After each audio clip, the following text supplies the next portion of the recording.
Jadi dua hal yang mungkin yang pertama terkait dengan perlu dipahami tentang hak anggota dewan juga melakukan masyarakat juga jangan sampai nantinya itu hanya menyuarakan demi kepentingan partai saja dan akhirnya terjadi kesenjangan dan mungkin lama-lama nantinya akan timbul masalah kalau tidak adanya suatu solusi sosial seperti ini.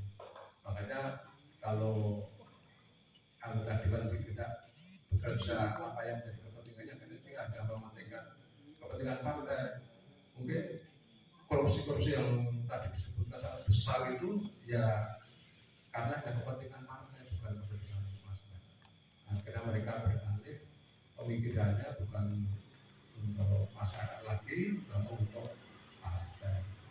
Walaupun saya mungkin menyadari bahwa organisasi atau partai ini banyak biaya maksudnya dikeluarkan, makanya berkait dengan ini saya pun juga mengusulkan kepada pengurus RT bahwa kita itu kalau ada caleg yang mengenalkan diri mungkin tidak perlu biaya-biaya yang perlu diberikan kepada kita. Kalau perlu seandainya kita perlu longgar dari sisi keuangan perlu kita dukung, mereka benar-benar membawa aspirasi atau menjadi kepentingan masyarakat. Harapan kita sebenarnya seperti itu.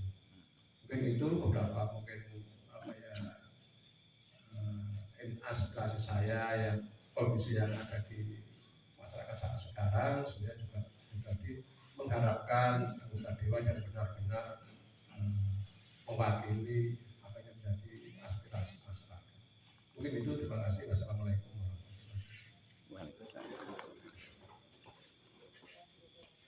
Terima kasih Bapak Sinten, Pak Sakir, Pak Anto dan Pak Sakir, dua nama yang sudah saya kenal di RW 25 RT 1 kecuali selain Pak Mufti dan Bapaknya Mas Ageng.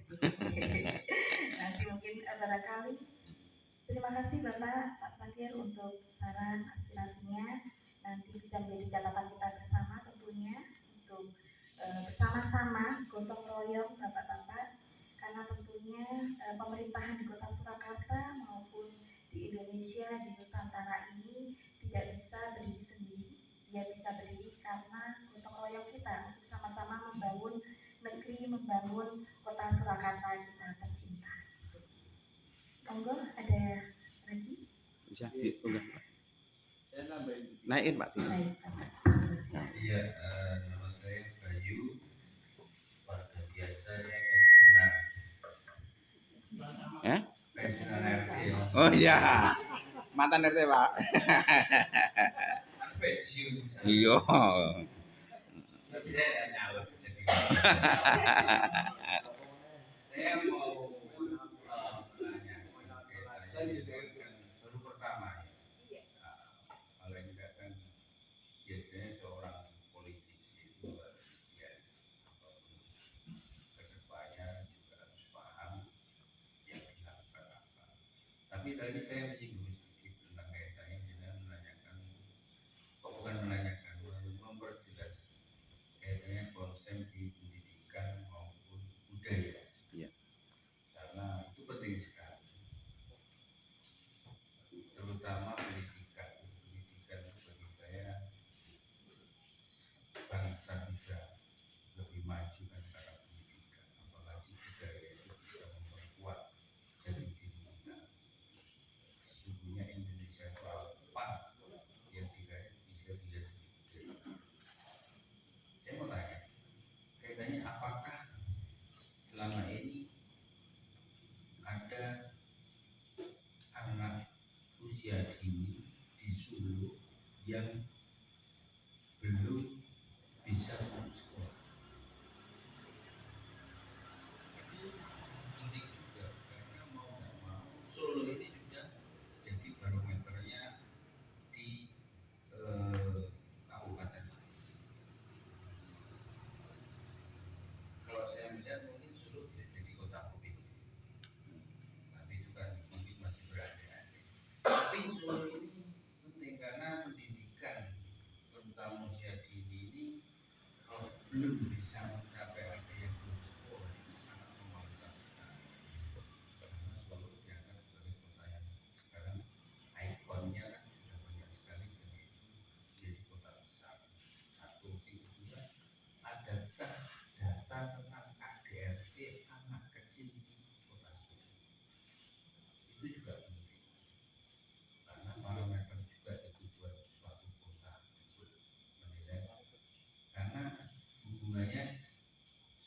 Indonesia ini Solo termasuk kota yang paling nyaman.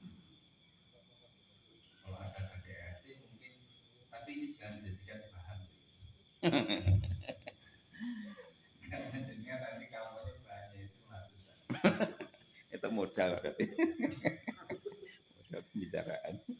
Yang terakhir ini saya ingin tahu program dengan kalau bagaimana ya saya sebagai rakyat biasa harus paham juga wakil rakyat yang sudah memperkenalkan diri di RT1 ini intelek semua semuanya pintar-pintar kreatif makanya kan kita harus paham bagaimana program dengan depan sebagai calon.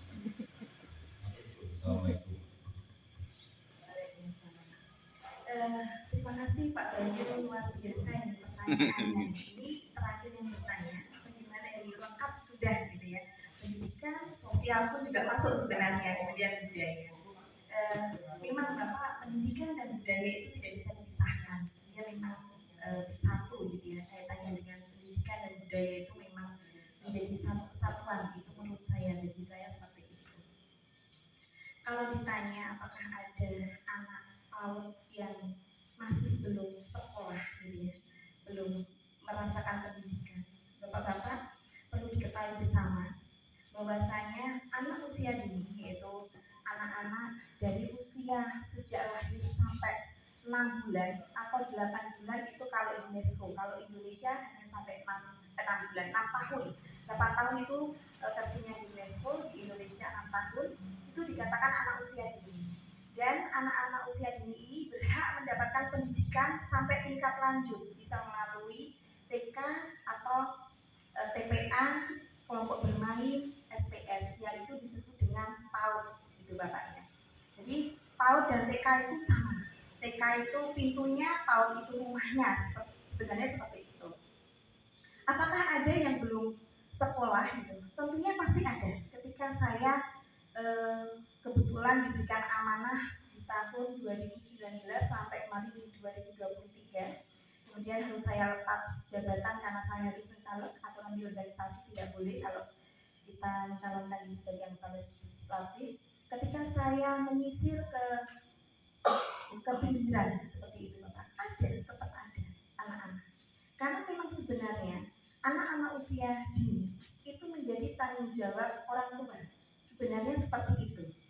Bukan, kalau undang-undang dasar itu sebenarnya pendidikan dan kesehatan itu termasuk tanggung jawabnya pemerintah. Iya. Kalau jenengan sedang jadi mau nanti calon legislatif kan paling tidak itu harus diperjuangkan. Iya betul. Oke. Jadi gini, sebentar saya ingin garisbawahi. Kemudian ketika orang tuanya tidak bisa memberikan stimulasi perkembangan terhadap anak-anak tadi Bapak, anak-anak usia dini, dia harus diberikan kegiatan yang bisa untuk menstimulasinya. Tapi tetap untuk pendidikan pertama itu ada di keluarga dan di orang tua, itu sebenarnya. Kalau ada tetap ada. Dan di Surakarta itu sudah ada yang namanya SPM, yaitu Standar Pelayanan Minimal. Saat itu saya bersama Dinas Pendidikan dan OPD yang terkait, Dinas Kesehatan, Dinas Sosial, waktu itu ikut menyusun SPM itu Bapak. SPM itu adalah standar minimal pelayanan PAUD. Jadi anak-anak usia dini itu minimal 1 tahun dia merasakan di pendidikan anak usia dini. Dan itu nanti yang masuk ke UU Sisdiknas tahun 2003 seperti itu Bapak. Makanya menjadi perhatian pemerintah. Jadi untuk anak usia dini itu minimal 1 tahun saja. Kalau lebih dari 1 tahun boleh kayak gitu. Tapi paling tidak 1 tahun harus mengenyam di pendidikan anak usia dini dulu, di PAUD. Boleh TK, boleh kelompok bermain, boleh TPA, boleh SPS. SPS itu bisa diselenggarakan oleh kelurahan pos PAUD, bisa diselenggarakan oleh gereja, sekolah minggu itu bisa, atau masjid TPA itu bisa menyelenggarakan seperti itu. Dan di situ anak-anak diberikan stimulasi untuk tingkat kematangan perkembangannya Bapak. Nah itu dulu. Di Solo ini masih ada beberapa. Kalau PAUD sekarang kan sudah ada dananya dari pemerintah pusat. Iya. Seluruh PAUD di Indonesia mendapatkan dana BOP, bantuan operasional PAUD. bukan Pak. Pendidikan. Enggak, masalahnya gini, kalau jenengan tadi menyinggung masalah SPM, sebenarnya SPM di kesehatan itu sama, ada usia pendidikan itu ada. Makanya kan mau tidak mau, saya cuma menggugah. Paling tidak kan panjenengan sebagai calon nanti jadi calon legislatif wakilnya rakyat.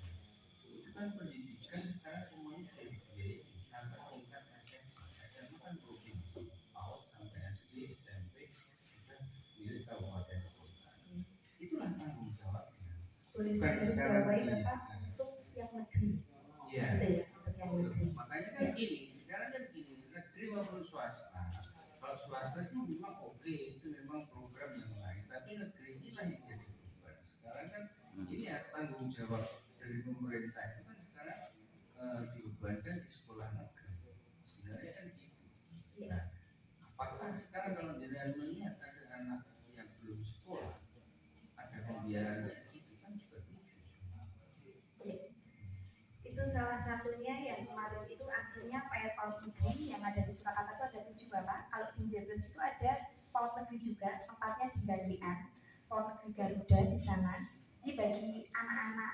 Kenapa di sana? Karena memang ketika kami susuri memang benar banyak anak-anak PAUD ketika itu memang daerah pinggiran itu. Akhirnya PAUD negeri ada di sana, banyak yang sekolah di situ gitu. Dan sebenarnya salah satu program saya yaitu tadi tetap Bapak ya, di PAUD itu tetap menjadi program terpenting karena aset PAUD itu aset kita. Salah sedikit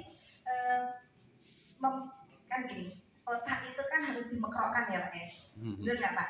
Otak itu kan isinya sinap-sinap rangkaian ini ya untuk bisa berpikir jadi ini. Kalau anak-anak itu tidak dimekrokkan, dia malah justru mingkuk, itu dia tidak, nantinya dia akan kesulitan ketika akan memimpin bangsa ini, ibarat kata seperti itu. Nah, di Gandean itu insya Allah sudah memfasilitasi gitu. Dia dokter, jadi kesehatan sedikit aja. Bapak, terima kasih Bapak ini. Saya lanjutkan di mana di Gandean gitu nih. Di Gandean itu banyak anak-anak PAUD yang sudah terfasilitasi, yang anak-anak yang tadi yang kurang merasakan pendidikan di anak usia dini, alhamdulillah sudah terfasilitasi di sana. Karena saya tahu waktu itu saya melakukan penelitian waktu yaitu untuk penelitian saya S2 itu di sana saya jadi tahu kok di sana juga ada inklusinya gitu. Nah itu yang memantik saya Bapak. Banyak anak-anak inklusi di sana, tapi tenaga medis untuk melayani anak-anak yang inklusi itu kurang. Itu menjadi salah satu nantinya program. Keprihatinan saya sebagai seorang bagian dari pendidikan PAUD, kok ini masih kurang gitu, kan tidak ada, tapi masih kurang dalam melayani anak-anak yang berkebutuhan khusus seperti itu Bapak. Selain itu yang perlu saya garis bawahi selain program di PAUD itu yaitu stunting Bapak, gitu. Karena stunting itu juga menjadi bagian penting di PAUD. Gitu, stunting itu nggak usah jenengan perjuangkan, itu sudah diperjuangkan pemerintah. Karena itu sudah program nasional. Tapi menurut saya Bapak nyatanya di Surakarta juga angka stuntingnya masih tinggi. Stunting itu sampai kapanpun nggak bisa angka 0. Nggak bisa, karena memang itu faktornya banyak sekali. Program dari pemerintah itu kan cuma masa kehamilan ya 9 bulan sampai umur 2 tahun 1000 hari. Makanya kan kalau tidak cuma itu tok kasus stunting itu penelitian dari pemerintah itu sendiri pun cuma itu tok sampai 11 hari. Makanya menurut saya stunting nggak usah diperjuangkan. Itu sudah jadi pemerintah sudah jadi program nasional. Bapak, terima kasih.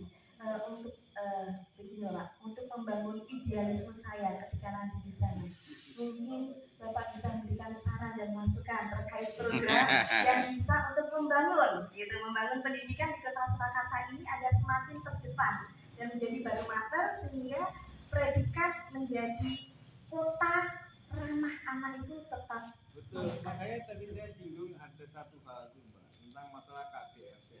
Di Solo itu masih ada, datanya ada, saya punya. Yang kedua, anak yang usia dini itu belum sekolah itu juga ada. Kan sebenarnya ini parameter yang sebenarnya sangat harusnya sudah tidak ada di Kota Solo. Kalau berbicara tentang KDRT untuk anak usia dini itu membuat saya teriuh gitu prihatin. Karena kebetulan waktu itu juga dengan dinas begitu pelayanan perempuan dan perlindungan anak itu kan data ada Bapak untuk KDRT. Itu ternyata di Surakarta itu masih ada Bapak itu yang dan terlalu lama Mbak. Iya. Kasihan yang lain. Satu lagi, saya cuma ngasih monggo nanti dengan kedepannya mau gimana. Tolong nanti disinggung juga masalah LGBT karena LGBT ini sudah memasuki di usia pendidikan maupun masih ini sangat rawan sekali. Saya kira itu yang belum pernah. Nanti jenengan ke depan bisa menunggu itu untuk kampanye yang mau. Tapi itu Pak. Baik, terima kasih Pak Bayu untuk saran dan masuknya dan ya, baik. Begitu Bapak-bapak dan dengar Pak Bayu tadi memberikan pamungkas gitu ya, dan terima kasih untuk saran dan masukan dari Pak Bayu gitu.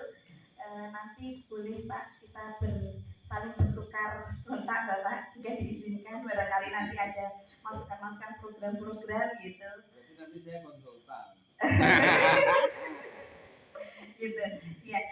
Terima kasih sekali Bapak-bapak untuk kegiatan pada malam hari ini. Atas waktunya kami bersama tim sudah diizinkan untuk bertegur sapa di sini, bersilaturahmi di sini untuk saling mengenal. Dan jangan lupa nama saya siapa Bapak-bapak? Siapa Pak? Siapa Pak? Nama saya 3 huruf depannya itu mati Pak, ISTA, YSTA. Iya, jadi nanti kalau panjenengan buka kertas suara di nomor 8 PKS, namanya unik sendiri, yaitulah nama saya. Mungkin di antara semua calon yang nama saya paling unik adalah saya. Gitu. Itu terima kasih atas kesempatannya Bapak-bapak. Tidak ada yang bisa kami berikan selain rasa terima kasih dan ada sedikit nanti untuk bisa membantu untuk jalannya di kegiatan malam hari ini. Itu Bapak-bapak. Sekali lagi saya ucapkan terima kasih atas kesempatannya. Wassalamualaikum warahmatullahi wabarakatuh. Waalaikumsalam. Terima kasih Kita membuat dan rombongan. Baiklah Bapak, kita cukupkan untuk pengenalan dari PKS untuk Mbak Ista. Kita lanjutkan acara kita yaitu laporan. Monggo Pak Randy.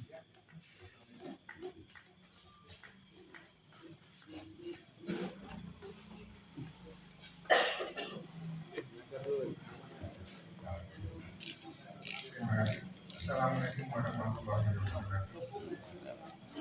Untuk kas RT 1 bulan Oktober Rp2.680.000.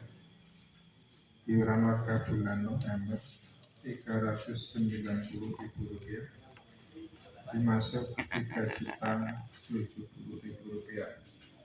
Pengeluarannya konsumsi per bulan Rp200.000. Iuran RW bulan Agustus sampai Desember Rp100.000. Pajak